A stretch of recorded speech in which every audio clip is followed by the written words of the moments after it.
نہیں تو پھر کیسے دیکھیں خاقان نوازی صاحب پڑھے لکھے انٹیلیجنٹ آدمی پرائم منسٹر رہے پیٹرولیم, وہ کہتے ہیں انہوں نے غلطی یہ کی, کیونکہ یہ بہت بحث ہو چکی ہے اس پہ کہ اس حکومت نے غلطی کیا کی, وہ یہ, اور پرائم منسٹر خود مان چکے ہیں, میرے پروگرام میں بھی انہوں نے کہہ دیا, عمران خان اینکر ہیں ان کے ساتھ بھی پروگرام میں کہا کہ ہمیں شاید آئی ایم ایف کے پاس پہلے جلے جانا چاہیے تھا, اور اسد عمر کے اوپر جو ملبہ ہے وہ یہ ہے کہ اسد عمر سوچ میں پڑ گئے اور آئی ایم ایف کے پاس. نہیں, یہ غلط ہے, بلکہ میں اس اپنے جو آرٹیکل جس کا میں نے کہا کہ شاید کل آ جائے, اس میں یہ میں چیزیں ڈال رہا تھا, پھر میں نے چونکہ سائز آرٹیکل کا بڑھ گیا تھا اس کو میں نے وہ پوشن نکال دیا ہے.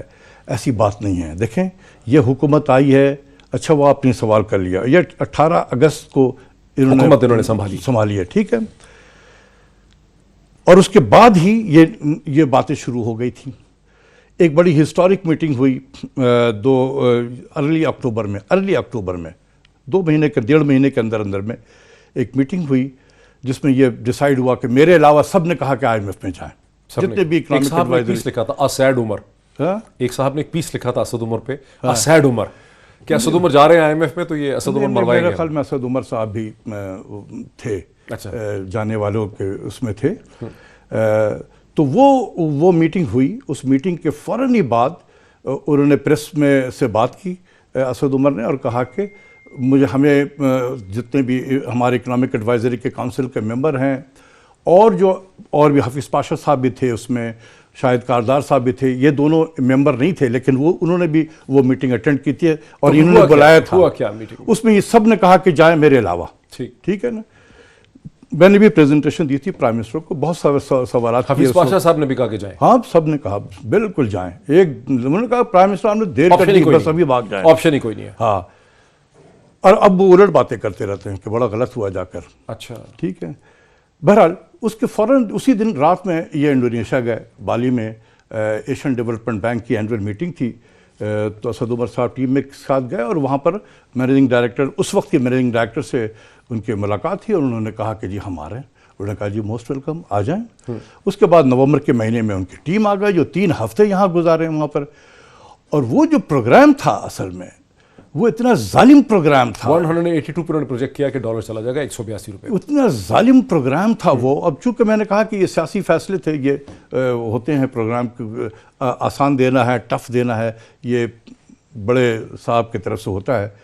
تو بہرحال وہ اسد عمر صاحب اور پرائم منسٹر بھی دیکھیں, he is an elected prime minister, ان کو عوام نے ووٹ دیا ہے, اور میں جانتا ہوں کہ ہی نیور وانٹڈ کہ اتنی تکلیف میں عوام. نہیں, وہ تو نہیں جانا چاہتے تھے نا آئی ایم ایف میں, یہ تو کلیئر تھا کہ عمران خان نہیں جانا چاہتے تھے آئی ایم ایف. لیکن سر دوسری طرف سے آرگومنٹ ڈاکٹر صاحب یہ دیا گیا کہ آپ آئی ایم ایف کے پاس جاتے ہیں تو آپ کو ورلڈ بینک سے, ایشین ڈیولپمنٹ بینک سے 400 بلین کی بجٹری سپورٹ ملتی ہے, اور اگر آپ آئی ایم ایف میں نہیں جائیں گے تو آپ کی اکانومی ریکور نہیں ہو سکتی. اور پہلے یہ چلے گئے سعودی عرب سے پیسے, چین سے پیسے, ادھر سے پیسے. دیکھیں 2 چیزیں ہیں یہاں پر, بڑا اچھا آپ نے پوچھ لیا. یہ دیر آر 189 ممبر کنٹریز جو آئی ایم ایف اور ورلڈ بینک کے ہیں.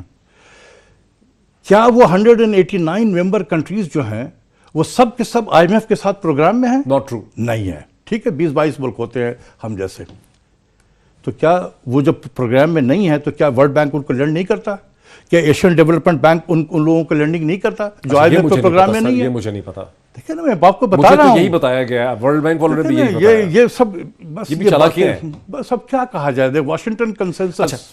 اچھا, اب پھر ایک منٹ سے بھی کم ہے, اب کیا اس وقت آپ نے کیا سٹیپس اٹھائیں گے ہم تاکہ ہم بہتری پہ رہ سکیں اگر آئی ایم ایف واپس آ جاتی؟ دیکھیں اگر واپس آ جائے گا تو پھر ہارا کاری شروع ہو جائے گا, بالکل شروع ہوگا. گیس کی قیمتیں بڑھاؤ, بجلی کی قیمت بڑھاؤ, ایکسچینج ریٹ کو بھی تھوڑا ہلاؤ, انٹرسٹ ریٹ کو بھی بڑھاؤ, بالکل پاگلوں کے طرح پھر وہ کاروبار شروع ہو جائے گا. دیکھیں اگر جانا ہے تو جو پاکستان کی اکنامک ٹیم ہے وہ بالکل کلیئر ٹرم میں یہ بتا دے کہ ہم نے اب میجرز نہیں لینے ہیں, ہم نے ریفارمز کرنے ہیں. ہمارا انفیسس آپشن ہے کہ ہم نہ جائیں آئی ایم ایف کے پاس, مطلب we can refuse going there. دیکھیں اگر آپ نہیں جائیں گے تو یہ تنگ کریں گے آپ کو, ورلڈ بینک اور اے ڈی بی تنگ کریں گے. یہ بھی ان کے ہاتھ میں ٹولز ہیں یہ نا, لیکن یہی ٹولز باہر میں نہیں دکھاتے. جو لوگ آئی ایم ایف کے پروگرام میں نہیں ہے, کیا World Bank A D B ان کو لینڈنگ نہیں کر رہا ہوتا ہے؟ Very interesting. ٹھیک ہے. وقت میرا بالکل ختم ہو گیا. ریفارمز کی طرف توجہ دیں. ڈاکٹر اشفاق حسن خان نوٹڈ اکانومسٹ ہے. آپ نے ان کا پرسپیکٹو سنا کہ کیسے جو بریدنگ اسپیس اس وقت پاکستان کو ملی ہے گزشتہ چند ماہ سے وہ بنیادی طور پہ اس لیے ملی ہے کہ آئی ایم ایف کا پروگرام سسپینڈ ہوا ہے. اگر آئی ایم ایف کا پروگرام ریزیوم ہوگا اور پاکستان دوبارہ وہاں پہ جائے گا اور آئی ایم ایف کی چاروں کنڈیشنلٹیز پہ واپس آئے گا, یوٹیلیٹی بڑھائیں, ٹیکسز بڑھائیں, یہ سب ڈالر کو اور اوپر جانے دیں, تو پھر دوبارہ معیشت پہ دباؤ بڑھنے لگ جائے گا. اس ایشو پہ ہم بات کرتے رہیں گے. آج اتنا ہی, پھر ملاقات ہوتی ہے آپ سے. Thank you so much.